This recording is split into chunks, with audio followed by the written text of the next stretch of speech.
Bonjour à tous. Alors voilà, une nouvelle vidéo avec Alexander. On vous a préparé donc cette vidéo qui va concerner la facturation de vos propriétaires en conciergerie. Donc vous pouvez avoir très bien une petite conciergerie de 5 logements ou une grosse conciergerie comme nous de plus de 100. Et en fait, on peut avoir des méthodes de fonctionnement différentes pour facturer nos propriétaires. On peut très bien automatiser ou le faire de manière manuelle. Donc, on va vous présenter ces deux solutions. Enfin, voilà, bon, après, c'est la même chose, sauf qu'il y en a une qui est quand même plus rapide. Mais voilà. Donc, Alexander va se concentrer vraiment sur la partie automatisation. Et moi, je vais vous présenter la partie plus manuelle. Donc, je ne sais pas si tu veux commencer, Alexander. Bonjour à tous. Eh ben, oui, donc gros point important, la facturation, ce qu'on nous demande souvent, comment on fait pour facturer entre les frais de plateforme, les frais de ménage, les taxes de séjour, comment on s'y retrouve là-dedans. Bon. La première chose qu'on peut prendre en compte, et là-dessus Delphine, tu seras d'accord, et c'est ce qu'on enseigne d'ailleurs à tous nos élèves, c'est de prendre une commission sur le chiffre d'affaires net. Qu'est-ce que j'entends par net? C'est hors frais de ménage, hors frais de plateforme, hors frais de taxe de séjour. C'est réellement ce qui reste dans la poche du propriétaire. Pourquoi? Parce que ce ne serait pas juste qu'on lui prenne sur le brut. Lui, quand un voyageur paye une réservation, il va payer ses taxes de séjour, les frais de plateforme et les frais de ménage. Donc le brut reçu, c'est pas ce qu'il va recevoir réellement le propriétaire. Donc ce serait injuste de lui prendre une commission sur quelque chose qu'il ne reçoit pas. Donc, exemple, 100 euros la nuit net pour le propriétaire, le voyageur va payer 100 euros plus 40 frais de ménage, 40 euros de frais de ménage, pardon, plus par exemple 5 euros de taxe de séjour et les 17% de plateforme. Il va peut-être être aux alentours de 150. Et pour autant, notre commission va s'impacter sur 100 euros. Oui. Pour rester net. Voilà. Donc ça, c'est quand même pour poser les bases, qu'on soit d'accord. Et c'est plus transparent. Quand vous dites au propriétaire que vous prenez sur son net, il sait que derrière, c'est gagnant-gagnant, c'est réellement transparent. Donc, Oui. si tu veux, voilà, Delphine, commence peut-être pour toi, pour ceux qui débutent et qui n'ont pas forcément de logiciel, comment ils font pour facturer. Oui, alors on débute tous dans cette activité et on n'a pas forcément les moyens au départ de prendre un channel manager. On va plutôt être obligé quand on va être sur booking.com et Airbnb, mais on peut très bien lancer son activité au départ sur Airbnb. Enfin, moi, je lance que des fois que des logements sur Airbnb et ça cartonne sur Airbnb, on n'a pas besoin d'ajouter Booking. Ça, c'est mon avis, mais après, on peut très bien mettre les deux en même temps dès le départ. Donc, comment vous allez faire donc, pour ceux qui n'ont pas beaucoup de logements, moi, j'ai fait un tableau, quand j'ai débuté, en fait, je faisais des tableaux Excel où je mettais un récap, je faisais un récap pour le propriétaire avec le nom, les dates d'arrivée, départ et le montant perçu par le propriétaire. Donc, je sais, Airbnb vous communique le montant qui va verser au propriétaire. Donc, je le renseignais dessus, je mettais les frais de ménage. Donc ça, c'est des frais, c'est écrit pareil sur Airbnb, vous avez renseigné un montant, donc vous mettez dans la case et après je faisais le montant qui est reçu par le propriétaire, on sait qu'il comporte les frais de ménage, mais il ne comporte pas les taxes de séjour ni les frais de plateforme qui ont déjà été retirés par Airbnb. Airbnb s'occupe d'envoyer les taxes de séjour à la ville et a déjà récupéré ses frais de plateforme. Donc en fait, le montant qu'il vous a envoyé, c'est le chiffre d'affaires comprenant les frais de ménage. Donc pour pouvoir facturer votre propriétaire, vous devez faire, si on prend l'exemple d'Alexander, donc 100 euros la nuit et 40 euros de ménage, donc vous allez recevoir, le propriétaire va recevoir 140 euros. Vous allez enlever ces 40 euros de ménage et c'est sur le montant qui est de 100 que vous allez calculer votre commission. Donc votre commission, elle va être un pourcentage de ce chiffre d'affaires à la nuit.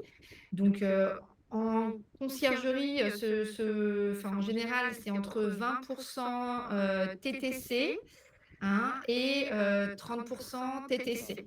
Ouais. Donc après, voilà, à vous de faire de faire votre étude de marché pour définir quel est le bon pourcentage sur votre secteur en fonction de la typologie du bien que vous voulez récupérer. Enfin, il y a plein de critères à prendre en compte pour faire votre offre commerciale. Mais voilà, moi, je présente l'information de cette manière. Je me base sur 100 euros. Je mets une ligne, voilà, pourcentage le pourcentage qui correspond à la commission de la conciergerie, enfin le montant qui correspond à la commission de la conciergerie, une ligne ensuite en dessous avec les frais de ménage, et comme ça lui donne une vue détaillée en fait de ce qu'il a perçu et de combien il doit en ménage. Et ensuite, je retranscris cela sur une facture, mais juste en mettant une ligne, sans mettre plus de détails. Ouais. Voilà comment je fais ça à la main. C'est vrai que c'est un peu plus long, donc au début, quand on débute, ça permet de comprendre comment ça fonctionne. Et je faisais Oui, pareil au début, hein, les tableaux Excel. En plus, les propriétaires adorent parce que souvent, on leur fait une vidéo pour leur expliquer comment on fait la facturation. Donc après, ils savent comment ça fonctionne. Donc ça, c'est voilà. bien au début et rapidement. Et moi, c'est ce que j'aime faire quand même très vite, très tôt, c'est quand même de l'automatiser. Donc après, on a des logiciels qui existent, des applications. Et autant vous dire qu'aujourd'hui, le rapport qualité-prix, il est juste exceptionnel. C'est pas comme à l'époque où ça n'existait pas ou que c'était hors de prix. Donc, à des prix très avantageux, on peut automatiser ça. Donc concrètement, moi, comment ça va se passer? Je vais recevoir, j'ai tout paramétré à l'avance avec le taux de commission que je prends. Les frais de ménage qui sont en dehors, j'y touche pas. Et ensuite, le logiciel comprend que les taxes de séjour, les frais de plateforme, ce n'est pas pour moi non plus. Donc, il va tout calculer, il sort la facture directement automatisée. Donc, j'ai juste à vérifier dessus si tout correspond. En général, il n'y a pas d'erreur. Sauf si une annulation a été remboursée, qu'elle apparaît pas, bon, on va la supprimer. Mais sinon, tout est déjà fait. Moi, ma facture conciergerie, elle est automatiquement calculée avec mon pourcentage sur le net. Et c'est bien Ouais. marqué dans ce document que les frais de ménage, les taxes de séjour, les frais de plateforme sont en dehors. Et il y a le montant. Donc quand à la fin, le propriétaire refait ses calculs, il retombe sur les mêmes chiffres. Donc pareil, ce que Ouais. j'aime faire, c'est leur faire une vidéo explicative que j'envoie à chaque nouveau propriétaire. La vidéo est déjà enregistrée. Je leur explique comment lire les documents. Et en plus, ce sont de vrais reportings professionnels. Ils peuvent directement l'envoyer au comptable, donc gain de temps pour tout le monde. Donc voilà Ouais. pour ces deux méthodes. Tu as peut-être quelque chose à rajouter, Delphine? Après, oui, je pense que des fois, il faut aussi, il y a, donc ça, c'est la facture. Et après, comment tu fais quand il y a des petits aléas, par exemple, quand il y a des choses que tu dois racheter Alors, parce que c'est pressé ou alors si c'est des choses comme ça, tu mets dedans. ouais, alors ça c'est pour ma facture conciergerie, pour ma facture ménage, c'est une autre facture. Donc c'est une autre facture qui est automatiquement créée. Et là, s'il y a des choses à faire, moi je les rajoute surtout sur cette facture. Ah, ok, ok. Mais du coup, c'est le propriétaire qui paye. Enfin, du coup, c'est ça que. S'il y a des Tu choses le qui mets restent. sur la facture propriétaire aussi, non? Parce que des fois, c'est le propriétaire qui doit payer. Ah oui, si c'est lui qui paye, bah en fait c'est sur ma facture, c'est marqué une ligne en plus, Ah par oui, exemple, voilà. déplacement Ok. exceptionnel, remplacement pour tel truc, machin. Et pareil, nous par contre, ce qu'on facture sur la facture de notre société, qui correspond à la commission de conciergerie, c'est les annulations facturées, parce que sinon elles apparaissent pas automatiquement. Donc moi, quand il y a eu des annulations qui ont été facturées au client parce qu'il a annulé dans le délai qui ne lui permet pas un remboursement intégral, et ben on va aussi prendre de la commission, c'est normal. Donc au lieu Ok. que lui il a reçu, bah voilà, c'est 80% et que nous on prend les 20% sur le montant annulé, il faut Ouais, ouais, qu'on moi, le je fais mette. pareil. Voilà. Comme ça permet aussi d'améliorer le chiffre d'affaires, d'augmenter le sien, d'augmenter le nôtre et de lui mettre en toute transparence. Ouais, ouais, ouais. Ouais. Ouais. Donc c'est hyper important. Voilà pour ça. Ouais, bah écoute, c'est vrai que je pense qu'il faut passer à un logiciel quand on arrive à 10 logements. Parce qu'après, ça va vous coûter en temps, ça va vous coûter en délégation si vous voulez pas le faire parce que vous avez d'autres, enfin, si vous voulez développer votre boîte, vous allez devoir à un moment bah, déléguer aussi.